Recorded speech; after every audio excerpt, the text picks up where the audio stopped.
আসসালামু আলাইকুম। আশা করছি সবাই ভালো আছেন। আলহামদুলিল্লাহ আমরা বেশ ভালো আছি। নতুন আরও একটি ভিডিও নিয়ে আসলাম, শুরু থেকে শেষ পর্যন্ত দেখবেন আশা করছি। সকালবেলা ঘুম থেকে উঠেছি, রাতের বেলা ভেবে রেখেছিলাম আজকে কি নাস্তা তৈরি করব, তো সেইভাবেই শুরু করে দিয়েছি। এখানে কিছু আলু কুচি কুচি করে কেটে নিয়েছি। আর এই আলু কাটা আমার কাছে বিশাল ঝামেলার মনে হয়, ঝামেলার মনে হলেও আমি কিন্তু এখন ঠিকঠাক মতো কাটতে পারি। এই তো দেখতেই পাচ্ছেন খুব সুন্দর করে ঝুরি ঝুরি করে কিন্তু আলুগুলো কেটে নিয়েছি। যাই হোক, এখানে আলু 2-3টা ধোয়া দিয়ে নিলাম, কারণ আলুর ভিতরে অনেক সময় বালু থাকে। তো সুন্দর করে ধুয়ে পরিষ্কার করে তারপরে চলে আসলাম ভাজিটা বসিয়ে দিতে। আলু ভাজি বসিয়ে দিয়ে আমি ওদিক থেকে কিন্তু আটা সুন্দর করে মেখে নিব। আজকে সকালবেলা আলু ভাজি আর রুটি আমাদের নাস্তা।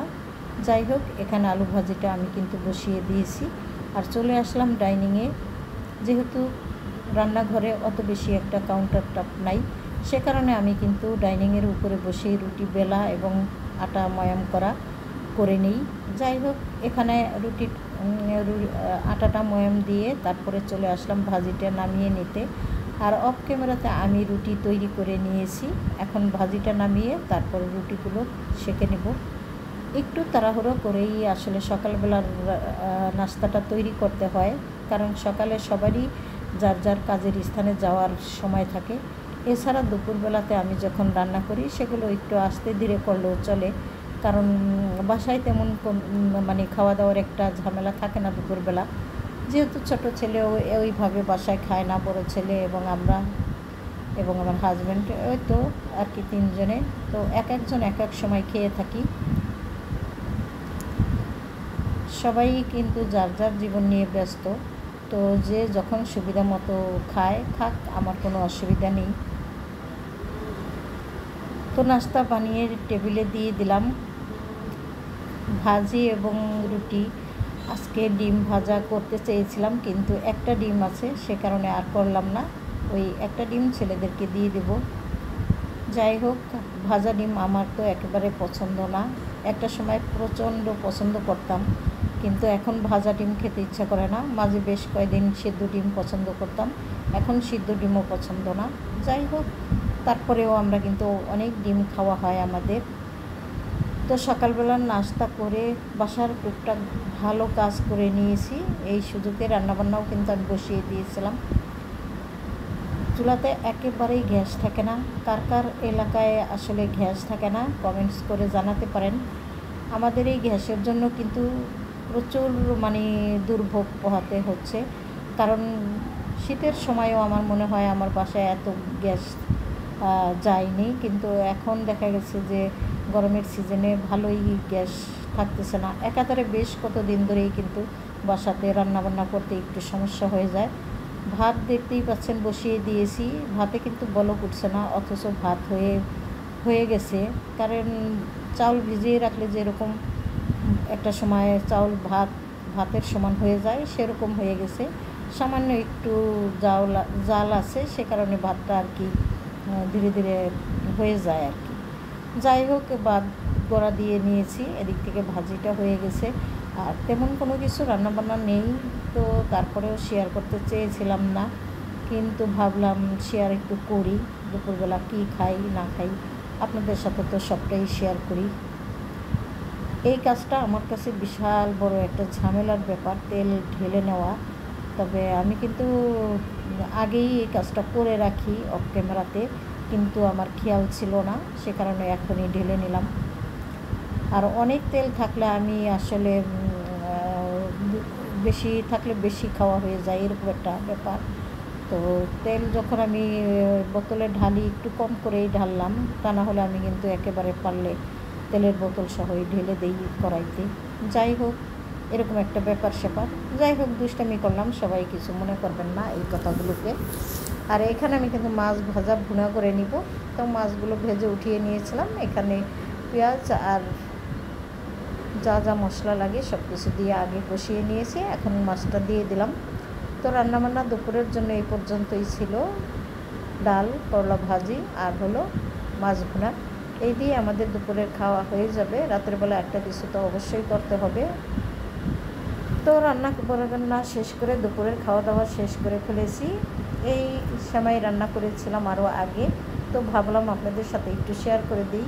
বিকেলবেলাতে আর কি সেমাইটা খাওয়া যাবে, তো রান্নাটা এখনই আমি করে রাখছি। তেমন বেশি মশলাপাতি আসলে সেমাইতে দিতে হয় না, দুধটা জাস্ট একটু ঘন করে নিলেই হয়। আর এখানে আপনি চাইলে গুঁড়া দুধ দিতে পারেন, সেই সাথে কনডেন্স মিল্ক দিতে পারেন, কিন্তু আমার বাসাতে শুধু গুঁড়া দুধ আছে, কিন্তু আমি দিব না, কারণ এত কিছু দিয়ে আজকে আমি সেমাইটা রান্না করব না। চুলাতে দুধ দেখতেই পাচ্ছেন একটু পাতলা আছে, তো অফ ক্যামেরাতে আমি আরও একটু দুধ ঘন করে নিব, তারপরে সেমাইটা দিয়ে দিব চুলা অফ করে। চুলা অফ করে সেমাই না দিলে সেমাই কিন্তু একেবারে দলা হয়ে যাবে বা গলে যাবে। তো সব সময় এইভাবে রান্না করে থাকি, যেভাবে করি আপনাদের সাথে শেয়ার করলাম। তবে রান্নাবান্না একেবারেই বাসাতে এই ধরনের রান্নাবান্না হচ্ছে না, সে কারণে আপনাদের সাথে শেয়ারও করতে পারছি না। সেমাই বাসায় কেউ পছন্দ করে না, বিশেষ করে লাচ্চা সেমাই। তো ঈদের সময় লাচ্চা সেমাইগুলো এনেছে, কিন্তু খেয়ে না ফেললে নষ্ট হয়ে যাবে, সে কারণে আমি মাঝে মধ্যে একটু আধটু রান্না করি এবং বসে বসে মনে হয় আমি একাই খাই অনেক 2-1 দিন পর্যন্ত। যাই হোক, কিশমিশ দেওয়ার কথা মনে ছিল না, পরে যখন মনে পড়লো সেমাইয়ের উপরে দিয়ে দিলাম, গরমে হয়ে যাবে ইনশাল্লাহ। যাই হোক, এখানে যতটুকু সেমাই রয়ে গেছে সেটুকু আমি একটা বক্সে রেখে দিলাম, পরবর্তীতে রান্না করে নেওয়া যাবে। এইভাবে সবসময় আর কি কাজ করি, তারপরেও মানে কাজের সাথে বা দিনের সাথে পারা যায় না। তো বিকেলবেলা একটু সেমাই খেয়ে তারপরে যাব। আজকে অনেক দিন পরে একটু ছাদে যাওয়ার ইচ্ছা আছে, কারণ আগের দিন ভাবি, নিচের 4তলার ভাবি এসেছিল, সে বলে গিয়েছিলো আজকে ছাদে যাবে সবাই মিলে একসঙ্গে। আমাকেও বলে গিয়েছে, বলছিলাম যে ঠিক আছে আমাকে ডাক দিয়ে আমি যাব। তো ভাবি এসেছে আর কি বাসায়, তো যাব ভাবির সাথে এখন একটু ছাদে ঘোরাঘুরি করতে। ছাদে কিন্তু গেলে ভালোই লাগে, তবে বেশি একটা যাওয়া হয় না। সেই বছরের প্রথম শুরুতে গিয়েছিলাম, আর এই উঠলাম, এই তো। আর সারা 1 মাস তো রোজাই ছিল, রোজার ভিতরে তার ছাদে ওঠা সম্ভব না, আর উঠিও নাই। তারপরে বাড়ি থেকে বেরিয়ে আসলাম, বা বেড়াতে গিয়েছিলাম, দেশ থেকে ঘুরে আসলাম। তো ঘোরাঘুরি করে তো ভালোই লেগেছিলো। এরপরে বাসায় এসে অনেক কাজকর্ম জমে গিয়েছিলো, সেগুলো সারতে সারতে ছাদে ওঠার তো সময়ই নেই। আর বিশেষ করে আমি অত বেশি একটা ছাদে উঠিও না। এই তো দেখতেই পাচ্ছেন আমাদের ছাদে কিন্তু অনেক গাছপালা আছে। এই গাছগুলো কিন্তু আমাদের মানে ভাবিরা লাগিয়েছে। তো গাছগুলো কিন্তু খুবই সুন্দর হয়েছে এবং বিভিন্ন রকমের ফুল আছে, মনটাই ভালো হয়ে যায় ছাদে উঠলে। আর বিশেষ করে আজকে তো এত বাতাস ছাদে, প্রচণ্ড পরিমাণে। যত বাতাস আছে বাসার ভিতরে কিন্তু ততটা গরমও আছে, সে কারণে ভাবলাম একটু ছাদ থেকে ঘুরেই আসি। এই তো দেখতেই পাচ্ছেন একটা গাছে কত সুন্দর মালটা ধরে আছে, এখানে পেঁপে ধরে আছে। গাছে কিন্তু 2টা পাকা পেঁপে ছিল, পেঁপে 2টাও কিন্তু ছিঁড়ে নিয়ে গেছে। আর এখানে আছে মালটা গাছ, এই তো দেখতেই পাচ্ছেন ছোট ছোট অনেক মালটা হয়েছে।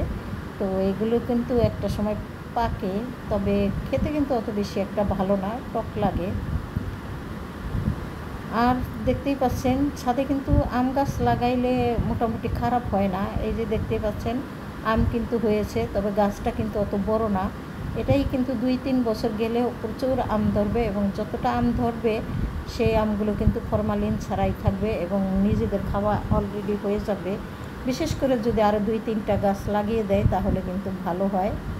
তো দেখতেই পাচ্ছেন হালকা পাতলা একটু দেখা গেল ভাবিদেরকে, তবে তারা ওইভাবে ক্যামেরার সামনে আসতে চায় না, আর আমিও আনবো না, এটাই হচ্ছে কথা।